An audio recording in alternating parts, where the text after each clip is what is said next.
Ima usamljena ledena grudva luta prostranstvima sunčevog sistema. Prilazeći zažarenom suncu, neugledna grudva preobražava se polako u prelepu kometu. Paradirajući nebom zemlje u vidu sjajne magličaste zvezde sa ogromnim repom, obilazi polako sunce, da bi se gubeći u lepoti ponovo uputila ka hladnim kosmičkim prostranstvima, ka granici carstva sunca i carstva zvezda, odakle neumoljivi stražar šalje ponovo njenom gospodaru. U posljednjem izdanju kataloga kometa koji je sastavio astronom Brian Marsden registrovano je 710 kometa, od kojih se 120 regularno vraća ka Suncu, odnosno one su periodične. Periodi njihovog obilaska oko Sunca kreću se od 3,3 pa do 200 godina. Među njima daleko najpoznatija je Halejeva kometa. Jednom prilikom Brian Marsden je rekao: za običnog čoveka sa ulice Sunčev sistem se sastoji od Marsa, Saturnovih prstena i Halejeve komete. Čemu ova kometa duguje tu popularnost koja je izdvaja od svih ostalih kometa? Da bi to shvatili, pogledajmo odakle nam komete dolaze. Daleko izvan Plutonove orbite, na rastojanjima koja su 50.000 pa do 200.000 puta veća od rastojanja između Zemlje i Sunca, to je rastojanje koje predstavlja 1/6 pa do 2/3 puta do najbliže zvezde Proxima Centauri, nalazi se tajanstveni Ortov oblak, koji sa svih strana okružuje Sunčev sistem. U njemu se nalazi oko 100 milijardi kometa. Poneka od njih priđe bliže Suncu po paraboličnoj putanji i zatim se udalji od njega, napuštajući porodicu planeta. Međutim, poneka to ne uspe. Ako padne pod uticaj neke od džinovskih planeta, kometa usporava kretanje i prelazi sa paraboličke putanje na eliptičku, ostajući zarobljena u Sunčevom sistemu. Svaka od džinovskih planeta ima svoju porodicu kometa. Tako Jupiter ima 87 kometa, čiji su periodi rotacije ispod 16 godina. Saturn ima 12 sa periodima od 10 do 20 godina, Uran 3 sa periodima od 20 do 40, a Neptun 10 sa periodama 50 do 120 godina. Neptunovoj porodici pripada i Halejeva kometa. Među kratkoperiodičnim kometama mogu se naći i takve koje imaju neke elemente putanje slične Halejevoj kometi. Ipak, za njih, osim specijalista, niko nije čuo i njihov prolazak ne izaziva veliko uzbuđenje. Halejeva kometa je u mnogo čemu jedinstvena. Ona se pojavljuje otprilike svakih 76 godina, što je približno dužina trajanja ljudskog života. Osim toga, ona ima izuzetno bogatu istorijsku prošlost. 218. godine predskazala je smrt imperatora Makrinusa. 837. godine smrt francuskog vladara Luja Kratkog, a 1222. godine smrt opet francuskog vladara Filipa Avgusta. 1066. godine ona je predvodila Normane u osvajanju Engleske, a 1456. godine porazila je Turke pod Beogradom. Ona je bila prva kometa čiju je tajnu čovek otkrio. 1984. godine prema njoj je lansirano 5 kosmičkih brodova. Nikada, ni prema jednom nebeskom telu, nije istovremeno lansirano toliko kosmičkih letilica. Ova kometa ima još jednu osobenost. Njena putanja je veoma ekscentrična, usled čega prilazi blizu Sunca, ali pored njega ostaje kratko vreme, tako da se njeno ledeno jezgro mnogo ne troši. Ona prilazi i blizu Zemlje, o čemu ostaju zapisi u hronikama raznih naroda. To što znamo kada će doći, omogućuje astronomima da se dobro pripreme. Pošto se po Halevom predviđanju kometa pojavila 1758. godine i postala prva kometa za koju je utvrđena putanja, interesovanje za njen povratak 1835. godine bilo je izuzetno veliko. Osnivač i prvi direktor Pulkovske observatorije, Vasilij Jakovljević Struve, formulisao je zadatke njenog naučnog istraživanja. Kao prvo, posmatranje položaja komete radi što tačnijeg utvrđivanja njene orbite i fizičko istraživanje komete. Akademija nauka u Torinu raspisala je konkurs za najbolju studiju o putanji komete koju je osvojio Damiso. Traganja za kometom vršena su istovremeno iz Evrope i Južne Afrike, gde na rtu Dobre nade privremenu observatoriju podigao sin Viljema Heršela, John. Sreću da prvi ugleda kometu imao je direktor rimske observatorije Dimušel. 5. avgusta 1835. godine nad nebom večnog grada ugledao je magličasti mali objekat. Bila je to Halejeva kometa. Ubrzo posle toga kometa je postala vidljiva i golim okom.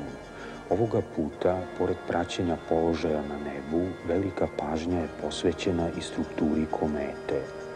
Posmatrajući aktivnost njenog jezgra, Bessel je primetio kako aktivnost raste, finiji delovi odbačeni sunčevim pritiskom struje i obrazuju rep koji postaje sve duži i sjajniji sa približavanjem komete Suncu. Emisija iz jezgra ima oblik jakih struja, a nekad je isticanje ravnomernije i rezultira u stvaranju omotača. Pri sledećem dolasku kometa je prvi put fotografisana. Njenu pojavu najavio je Wolf iz Heidelberga, koji je 11. septembra 1909. godine ugledao i snimio na fotografskoj ploči. Njen položaj se gotovo potpuno poklapao sa predviđenjem. Međutim, nisu se svi radovali pojavi komete. Naime, proračuni su pokazivali da će 18. maja 1910. godine Zemlja proći kroz kometin rep, a spektroskopska istraživanja pokazala su da se u njemu nalaze i veoma otrovne supstance. Kometa je opet izazivala strah kao i u srednjem veku. Uzalud su naučnici upozoravali da je materija repa komete toliko razređena da je njena gustina kao na 80 km iznad Zemlje i da ona ne predstavlja nikakvu opasnost. Ljudi su se ipak bojali. Međutim, prolaz komete bio je veoma spektakularan i još se uzbuđenje zbog njegovog prolaska nije ni stišalo, a ona je počela polako da nestaje. Poslednji put viđena je 15. juna 1911. godine da bi se izgubila u tamnim dubinama neba. U Beogradskim novinama od 18. maja 1910. godine piše: kod građanstva Beogradskog vrlo je veliko interesovanje za Halejevu kometu. Već nekoliko dana, svake noći, oko 2 časa po ponoći, masa Beograđana izlazi na ulicu, tražeći očima tu čudnu nebesku pojavu koja se zbog oblačnog vremena posljednjih dana nije mogla videti, bar ne golim okom. Kako je danas utvrđeno da će Zemlja biti u kometinom repu, hiljadama Beograđana je noćas bilo po ponoći na beogradskim ulicama, koji su na nebeskom svodu tražili kometu koja se jedva mogla videti. Kalemegdan je noćas bio prekriven svetom kao u doba najživlje šetnje, pa tako i druga mesta sa lepim vidokrugom. Svoj put prema Suncu Halejeva kometa je započela još 1948. godine, kada je zastala na najudaljenijoj tačci putanje, na rastojanju 30 puta većem od rastojanja Zemlja-Sunce. Potraga za njom počela je 1977. godine, a 16. oktobra 1982. David Jewitt i Edward Danielson uspjeli su da je snime pomoću 5-metarskog teleskopa observatorije Mount Palomar. U noći između 16. i 17. novembra 1985. godine kometa ima sjaj od 7 prividnih veličina na večernjem nebu, a 27. novembra prilazi Zemlji na 80 miliona kilometara. 9. decembra te iste godine Narodna observatorija na Kalemegdanu imala je nezapamćenu posetu. Za 4 sata 550 ljubitelja neba i radoznalih građana bacilo je kroz teleskop pogled na kometu. Krajem decembra kometa je posle zalaska sunca nisko na jugozapadu. Prividna veličina je 6 i dogledom se lepo vidi. Posle 25. januara 1986. kometa je iza sunca i ne vidi se. Najbliža suncu je 9. februara. U martu se kometa diskretno pomalja na jugoistočnom horizontu oko sat pre početka svitanja.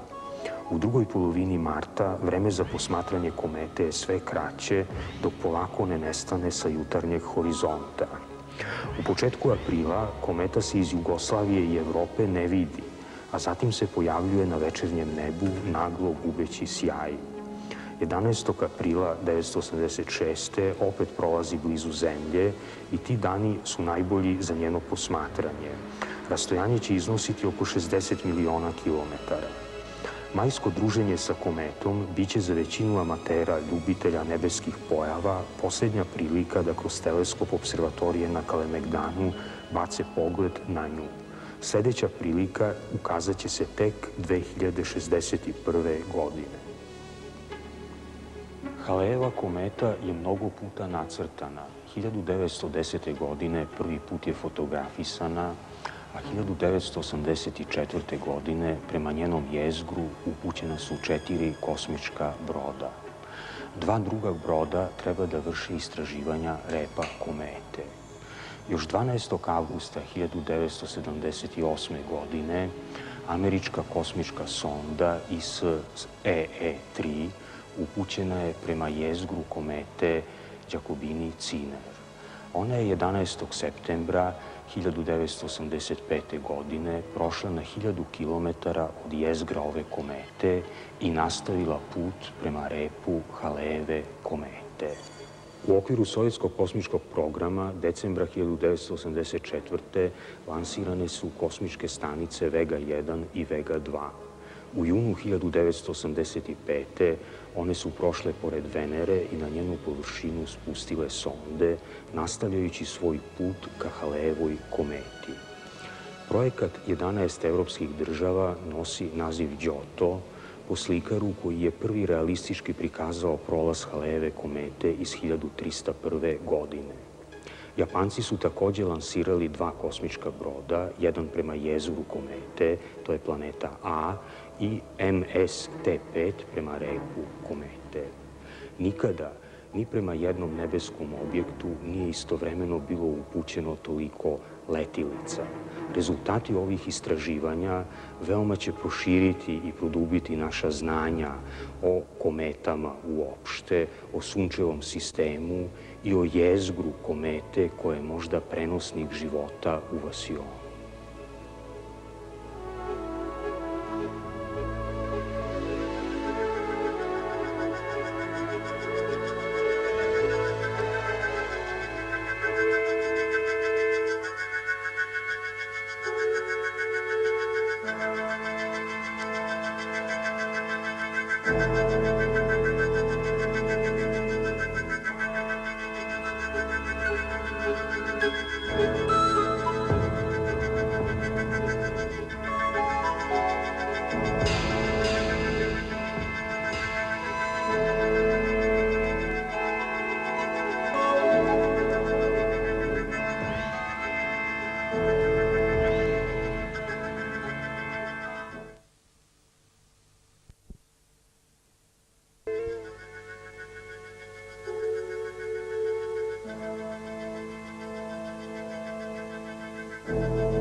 Milenijumima usamljena ledena grudva luta prostranstvima sunčevog sistema. Prilazeći zažarenom suncu, neugledna grudva preobražava se polako u prelepu kometu. Paradirajući nebom zemlje u vidu sjajne magličaste zvezde sa ogromnim repom, obilazi polako sunce, da bi se gubeći u lepoti ponovo uputila ka hladnim kosmičkim prostranstvima, ka granici carstva sunca i carstva zvezda, odakle neumoljivi stražar šalje ponovo njenom gospodaru. Izgled komete stalno se menja. Na velikim rastojanjima od sunca vidi se samo glava komete kao magličasta tačka. Kako kometa prilazi bliže suncu, prečnik glave se povećava i polako počinju da se formiraju i drugi delovi komete. Kada čovek ugleda kometu koja se iznenada pojavi na noćnom nebu i raširi svoj veličanstveni rep, možda će pomisliti da je to njen najvažniji deo.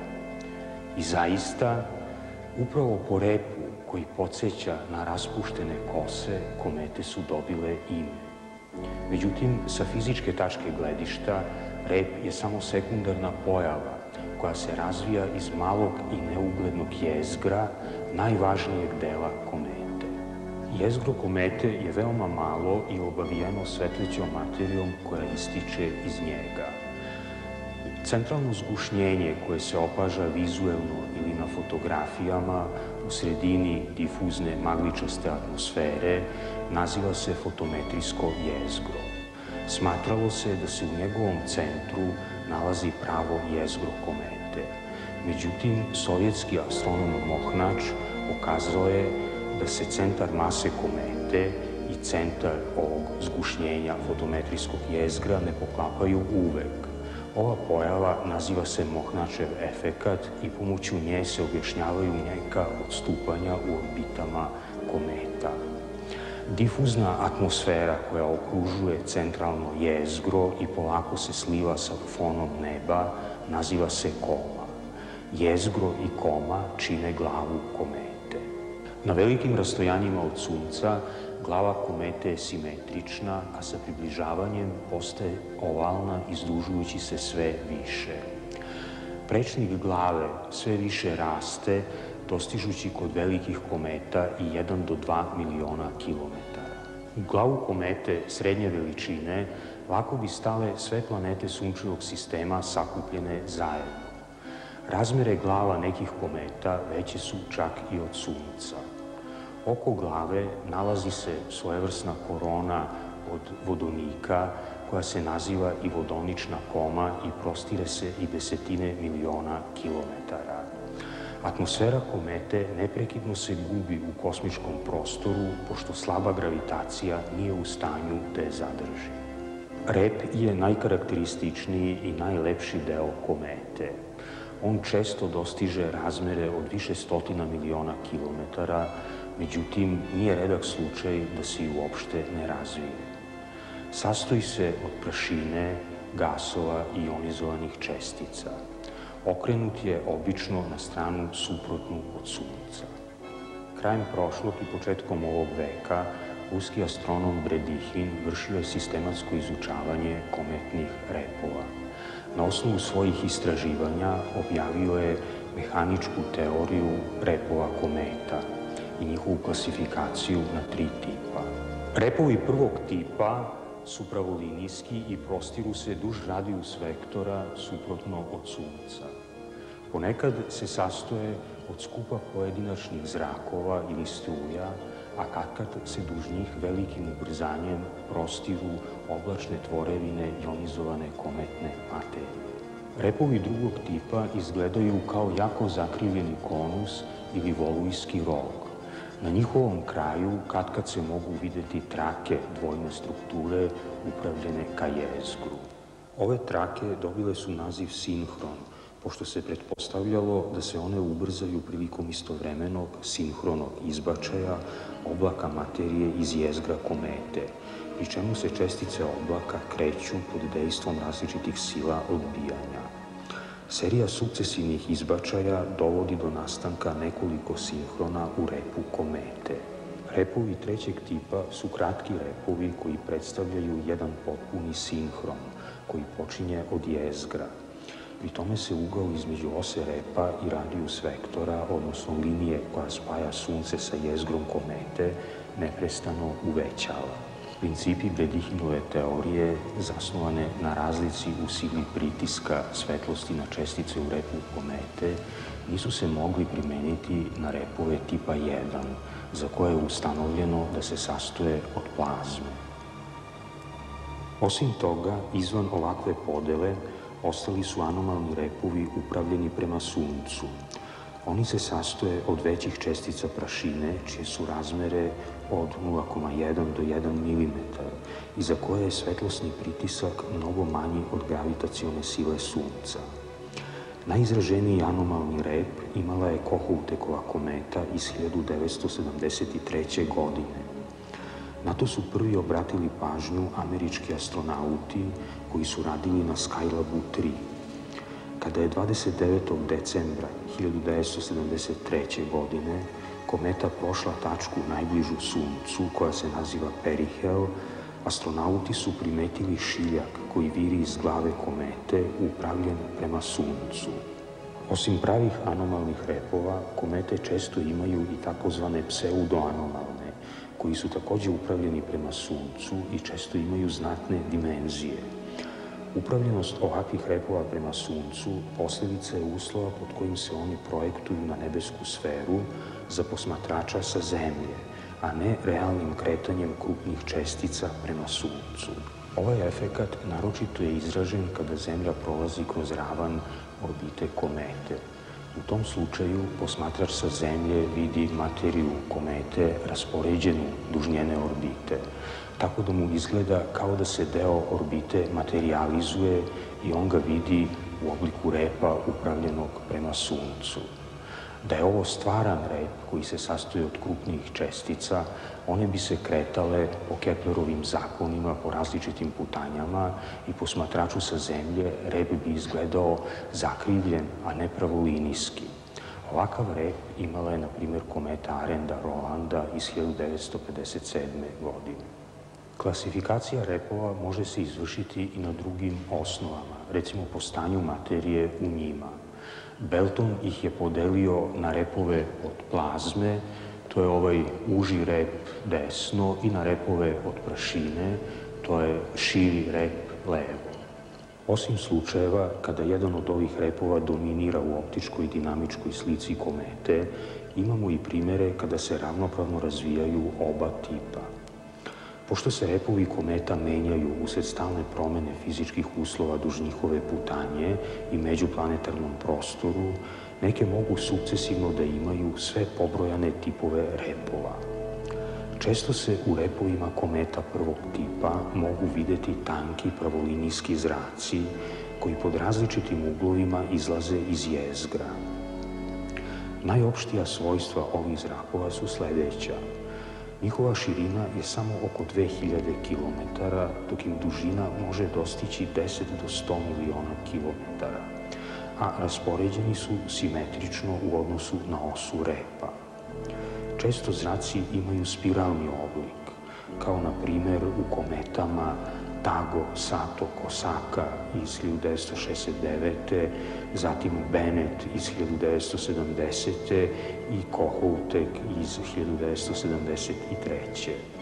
Ponekad oni su jako iskrivljeni, kao što je to bio slučaj, na primjer, u Humasonovoj kometi iz 1962. godine.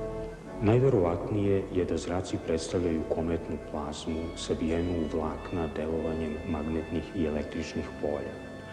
Vlaknasta struktura kosmičke plazme je veoma raširena pojava u prirodi. Javlja se u maglinama, u nekim galaksijama, posmatrani su zraci u sunčevoj koroni, javlja se i u polarnoj svetlosti i u repovima kometa. Ponekad se u repovima kometa mogu posmatrati oblačne tvorevine koje podsećaju na posebne glave komete i koje se brzo kreću duž repa. Na fonu difuznog svetljenja kome često se javljaju sistemi koncentričnih svetlećih prstenova koji se šire. Ovi prstenovi nazivaju se halosi i šire se brzinom od 1 do 2 km u sekundi, postepeno se slivajući sa fonom neba. Prvi ih je posmatrao Schulman u glavi sjajne komete Donati 1851. godine. Viđene su i 1910. godine u glavi Haleve komete. Kao što se iz izloženog može videti, velika raznovrsnost oblika kometnih repova i pojava u njima još uvek traži detaljnu generalizaciju njihovih osobenosti. Ranije izložene klasifikacije kometnih repova još uvek ne pružaju zadovoljavajuće i konačno rešenje.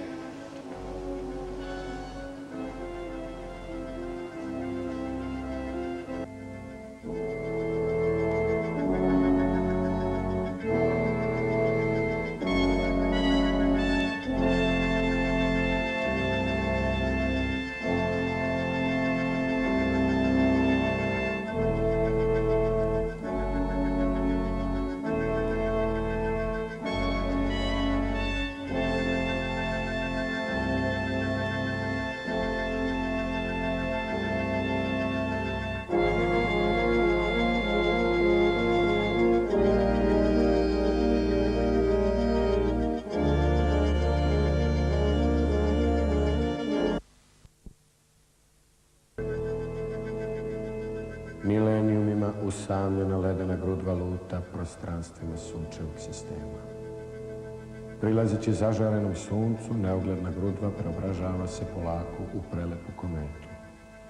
Paradirajući nebom zemlje u vidu sjajne magličaste zvezde sa ogromnim repom, obilazi polako sunce, da bi se gubeći u lepoti ponovo uputila ka hladnim kosmičkim prostranstvima, ka granici carstva sunca i carstva zvezda, odakle neumoljivi stražar šalje ponovo njenog gospodara. Kroz tamne i hladne dubine prostora luta grudva prljavog leda. Tek kada dođe u blizinu sunca, u njegov topli zagrljaj pojavljuje se na nebu kao raskošni znak. U oči pada stalna promena njenog izgleda. Ako postavimo pitanje odakle potiče svetlost komete, odgovor ne može biti jedinstven i tako jednostavan. Kometa je tako malo telo da ne može posjedovati sopstveni nezavisni izvor energije. Daleko su vremena kada se nagađalo i pretpostavljalo da su komete velike poput zvezda.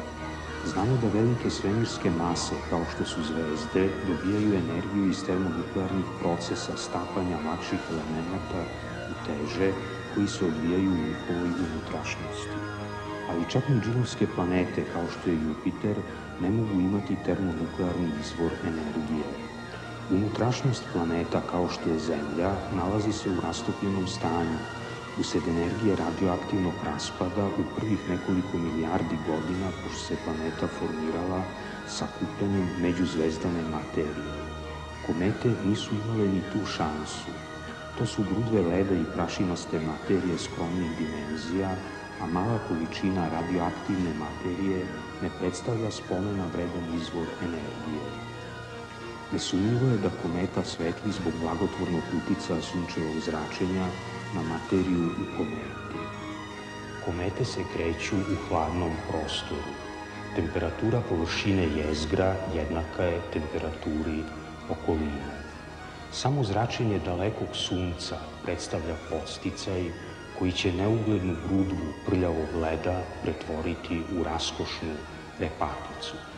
Za nas kometa počinje da svetli onog trenutka kada ugledamo sunčevu svetlost reflektovanu od njene površine.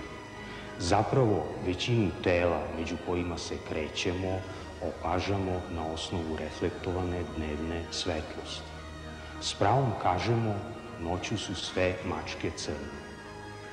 Neosvetljeno telo možemo da opazimo ako registrujemo njegovo sopstveno zračenje. Ma kako bila niska temperatura, telo zrači.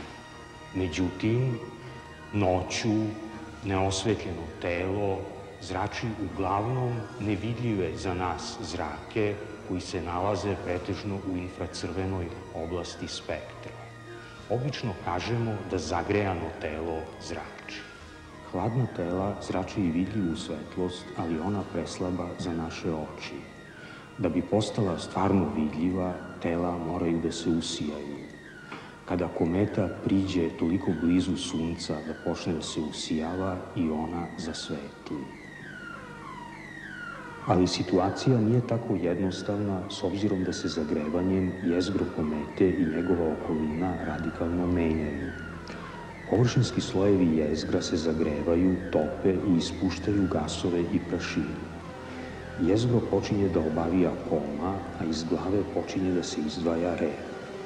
Ovi delovi komete imaju različite osobine, pa i svetlost u njima nastaje zbog različitih uzroka i na različite načine. Svetlosno zgušnjenje u centru glave komete, koje predstavlja fotometrijsko jezgro, mnogo je veće od pravog jezgra komete. Ovo ima svoj fizički uzrok. Na primer, kada gledamo sunce, najdublji deo sunca koji vidimo je fotosfera. Fotoni, čestice svetlosti, pristižu nam direktno iz fotosfere. Svi oni fotoni koji su pošli iz većih dubina apsorbovani su do fotosfere, pa do nas mogu doći samo oni koji su ponovo emitovani u njoj. Isto se događa i unutar fotometrijskog jezgra komete. To svetlosno zgušnjenje posljedica je topljenja i isparavanja površinskih slojeva jezgra. Naime, oko jezgra komete stvara se gusta, gasovita atmosfera puna prašine. Sunčeva svetlost koja uđe u takvu atmosferu više praktično ne može iz nje da izađe.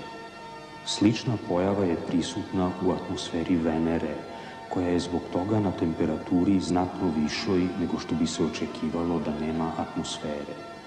Zračenje biva zarobljeno u atmosferi, a rezultat je povišena temperatura. To je efekat staklene bašte. Svetlosno jezgro komete obuhvata koma koja je manje gustine i predstavlja atmosferu komete.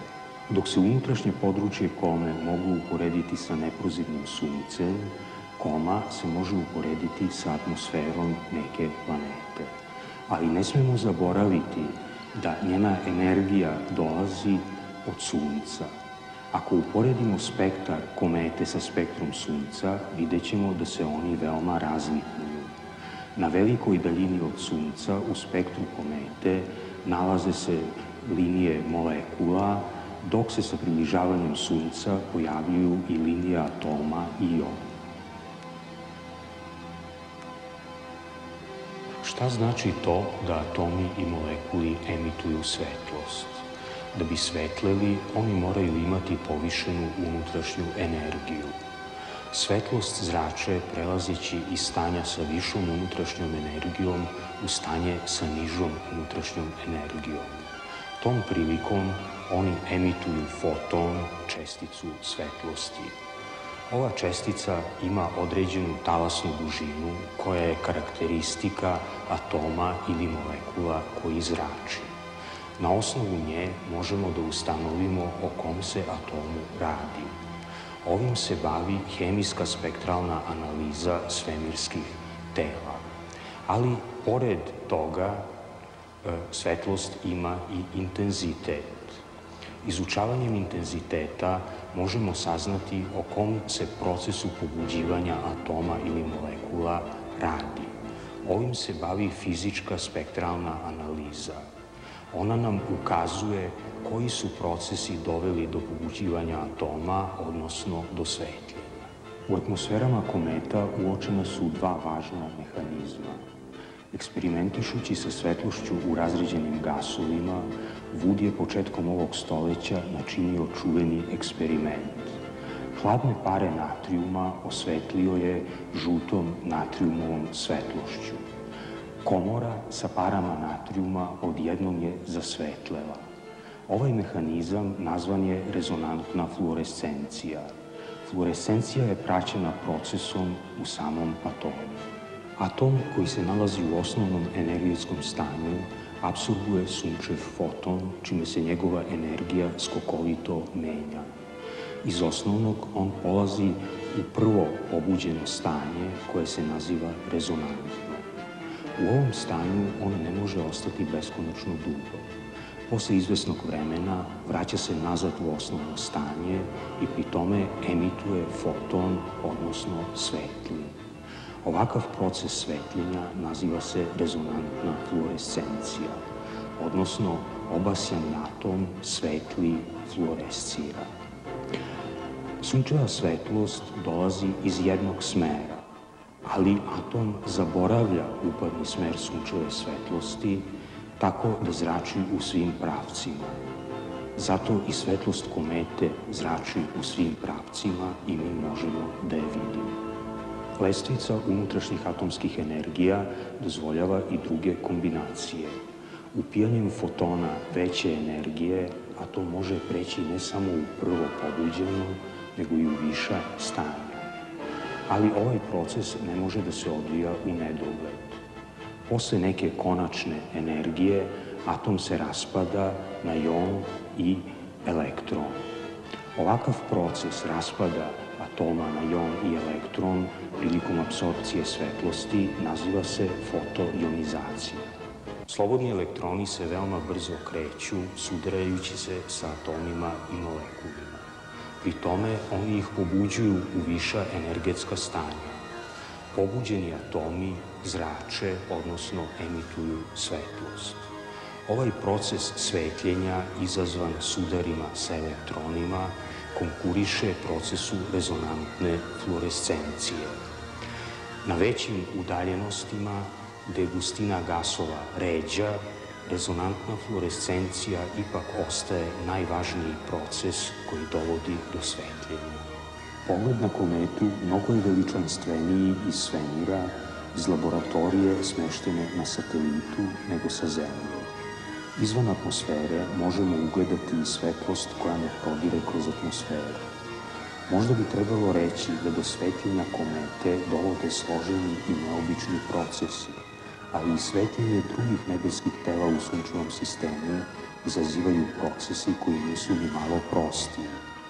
Bitne razlike u tome kako nastaje svetlost komete ili svetlost planete koju vidimo nisu u aktu svetljenja i atomskim mehanizmima koji dovode do svetljenja, već u intenzitetu pojava, dinamici materije koja sudeluje u procesima.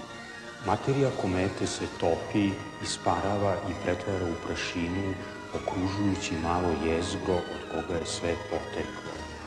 Iako je uzrok svega jezgro u saradnji sa sunčevim zracima, kod razvijene komete dominira atmosfera, a pažnju privlači raskošni rej.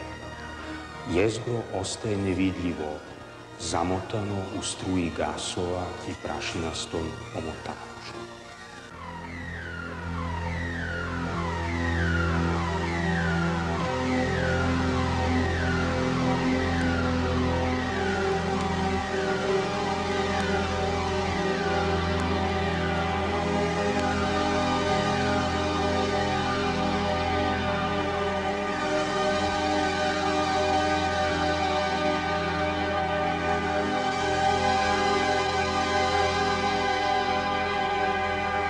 Ledena grudva luta prostranstvima sunčevog sistema.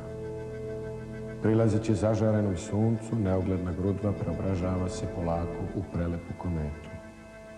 Paradirajući nebom zemlje u vidu sjajne magličaste zvezde sa ogromnim repom, obilazi polako sunce, da bi se gubeći u lepoti ponovo uputila ka hladnim kosmičkim prostranstvima, ka granici carstva sunca i carska zvezda, odakle neumoljivi stražar šalje ponovo njenom gospodaru.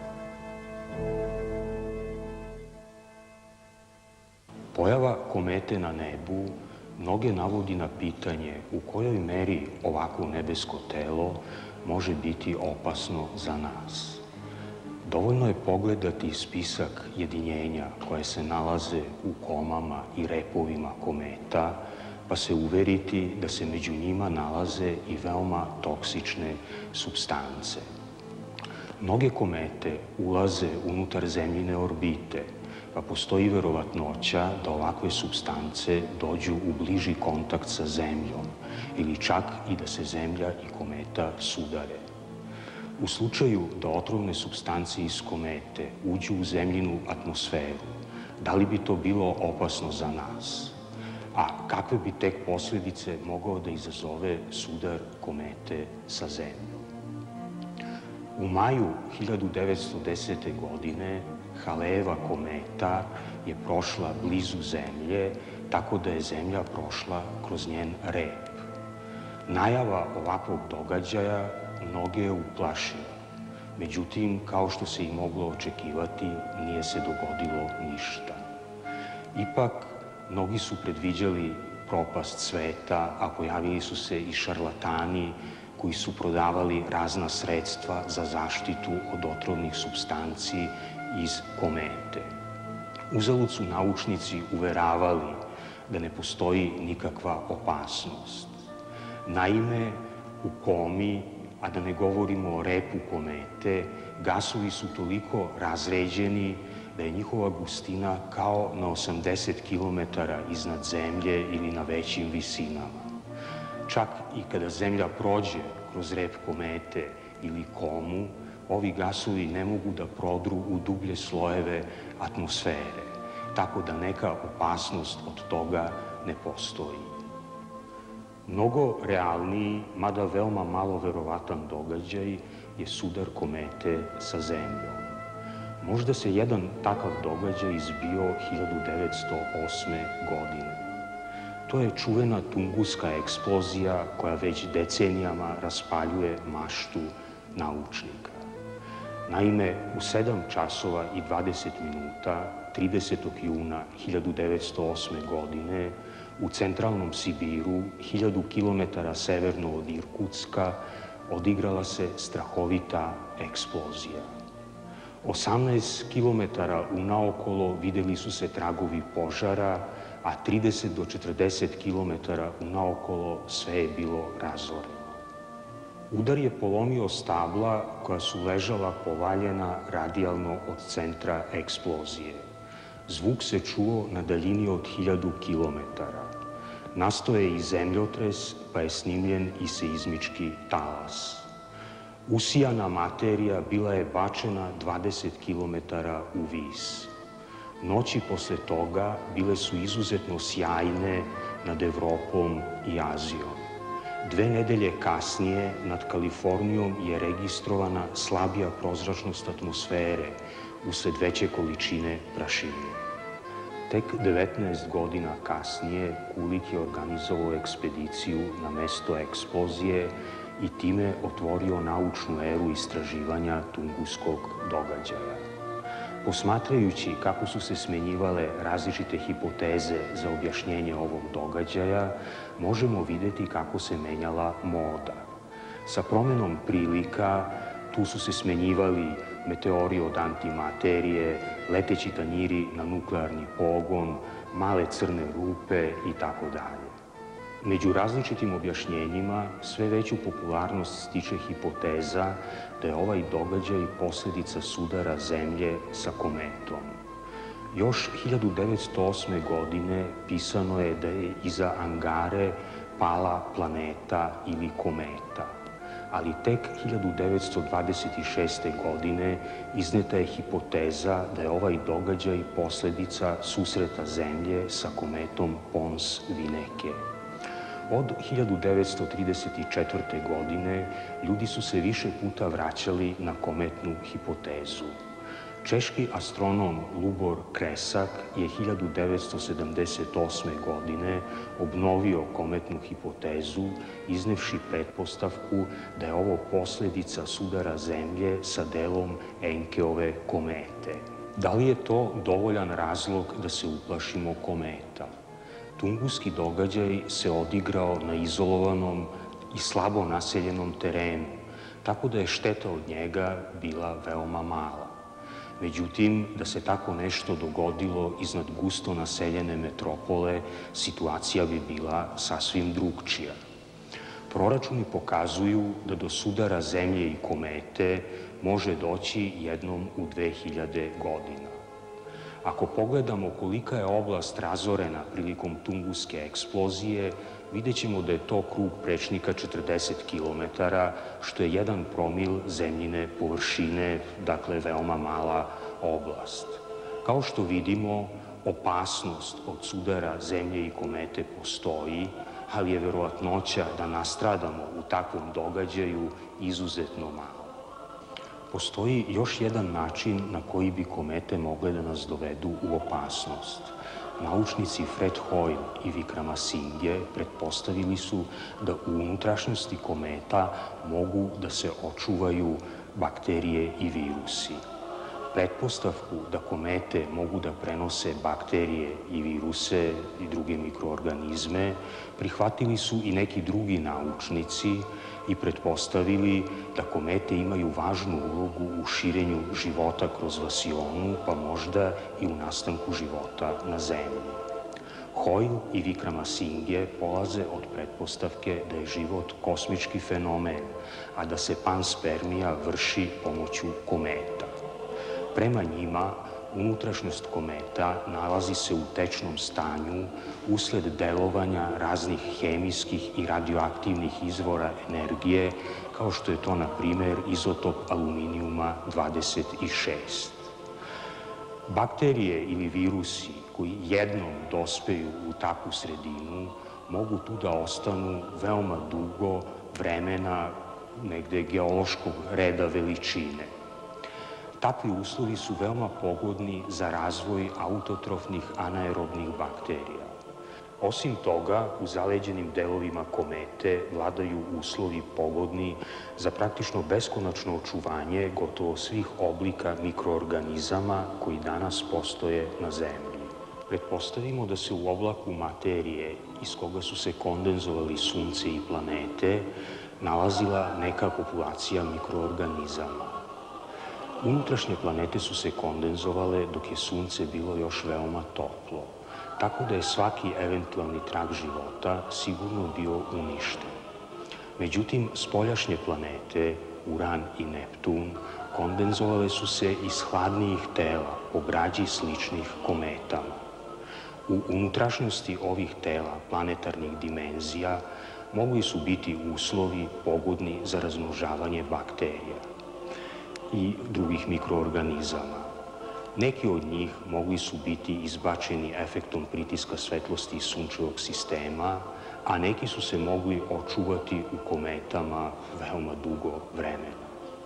Kada komete dospeju u unutrašnje oblasti sunčevog sistema, neki od tih organizama možda mogu dospeti i u atmosferu neke planete. Hoyle i Vikramasinghe produžavaju svoja istraživanja. Oni čak ukazuju na eventualno kosmičko poreklo nekih epidemija srednjevekovne kuge. Ustanovljeno je da postoji veza između kometa i nekih meteora. Da li sa tog aspekta komete mogu da predstavljaju neku opasnost za nas? Danas znamo da postoje 2 vrste meteora u zavisnosti od njihovog porekla. Sjajni meteori, bolidi, potiču od asteroida. Kada padnu na Zemlju, njihovi ostaci se nazivaju meteoriti. Osim toga, postoje meteori kometnog porekla. To su, kako smatra čuveni sovjetski astronom Svirsijatski, komadi i čestice leda. Oni nastaju eksplozijom jezgra kometa i nastavljaju da se kreću oko Sunca. Kada preseku zemljinu orbitu, ulaze u zemljinu atmosferu, usijavaju se i izgaraju, postajući vidljivima. To su takozvani meteorski pljuskovi. Ponekad oni pružaju izuzetno lep spektakl, kao što je to bila veoma jaka meteorska kiša Leonida 1833. godine. Kao što iz svega ovoga vidimo, još nije vreme da počnemo hitnu izgradnju baterija za protivkometnu odbranu. U današnjem svetu nuklearnog oružja, svakodnevnih ratova, nasilja, smrti od gladi, bojati se komete isto je kao kad bi se neko usled najžešće bitke bojao udara groma.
Milenijumima usamljena ledena grudva luta prostranstvima sunčevog sistema.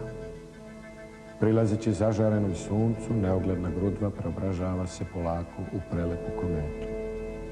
Paradirajući nebom zemlje u vidu sjajne magličaste zvezde sa ogromnim repom, obilazi polako sunce, da bi se gubeći u lepoti ponovo uputila ka hladnim kosmičkim prostranstvima, ka granici carstva sunca i carstva zvezda, odakle neumoljivi stražar šalje ponovo njenom gospodaru. Sa kule okom astronom bludi i u tišini noći na straži uporno zlatna ostrva traži, dok praskozorje beskrajem rudi. Igru dalekih svetova prati, gusti mravinjak maglinom zrači, kometu koja oko privlači, poziva ma kada natrag da se vrati. Doći će zvezda jer zakon traži i ona će mu ostati verna dok čovečanstvo čeka na straži. To je istrajnost neizmerna, ali ako zgasnu oči čoveka, istina bit će ta koja čeka.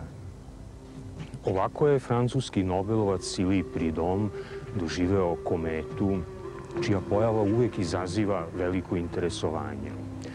Interesantno je da su najveći doprinos proučavanju kometa dali upravo astronomi amateri. Mnogi od njih postali su profesionalni astronomi, a neki su celog života ostali radnici, inženjeri, lekari, ali su svojim predanim radom na astronomiji stali rame uz rame sa najčuvenijim astronomima. I danas najveći doprinos proučavanju kometa daju astronomi amateri. Najuspešniji lovac na komete u istoriji počeo je takođe kao astronom amater.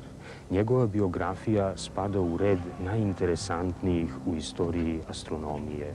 Priča o njemu počinje jednog prohladnog jesenjeg dana 1801. godine u kancelariji direktora Marseljske observatorije.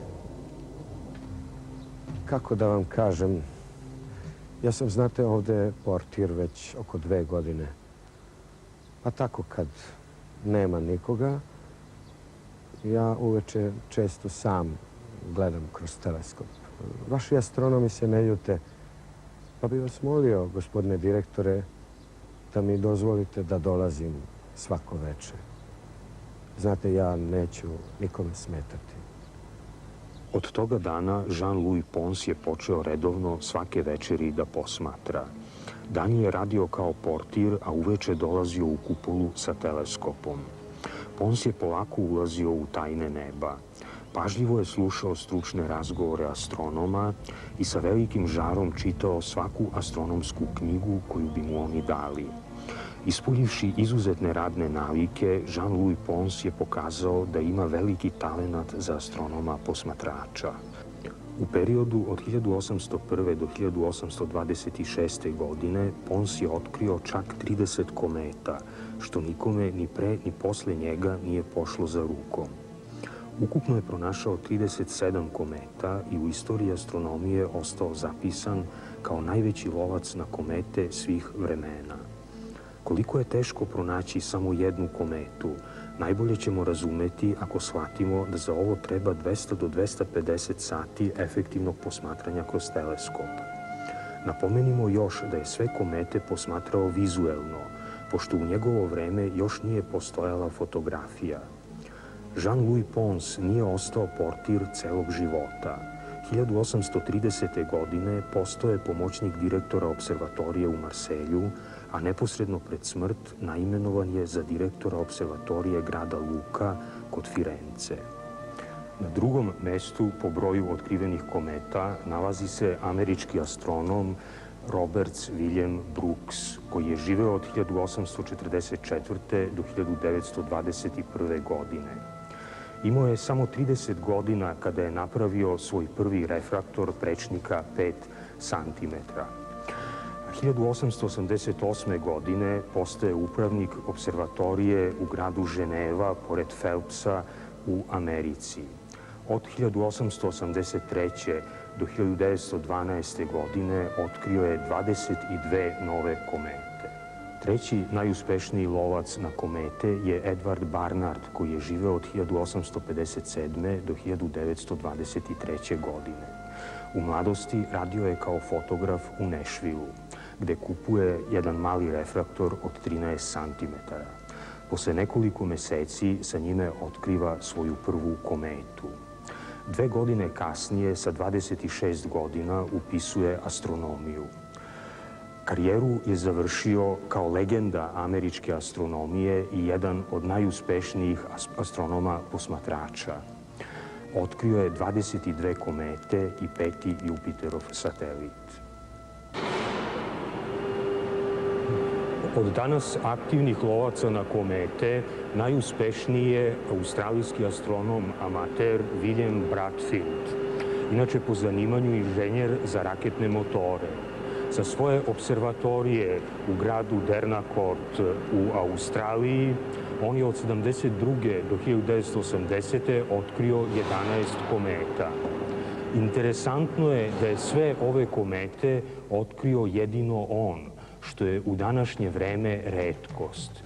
To je verovatno posljedica činjenice da na južnoj hemisferi ima daleko manje posmatrača nego na severu.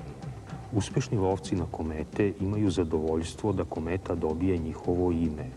Osim toga, jedno od najpoznatijih astronomskih društava u svetu, Pacifičko astronomsko društvo, još od 1890. godine dodeljuje svakom otkrivaču komete u svetu specijalnu bronzanu medalju i novčanu nagradu. Japansko astronomsko društvo svojim astronomima dodeljuje od 1948. specijalnu medalju kao priznanje za otkriće novih nebeskih tela, kao što su komete, asteroidi, a u Sovjetskom savezu sličnu medalju dodeljuje Astronomski savet Akademije nauka Sovjetskog saveza.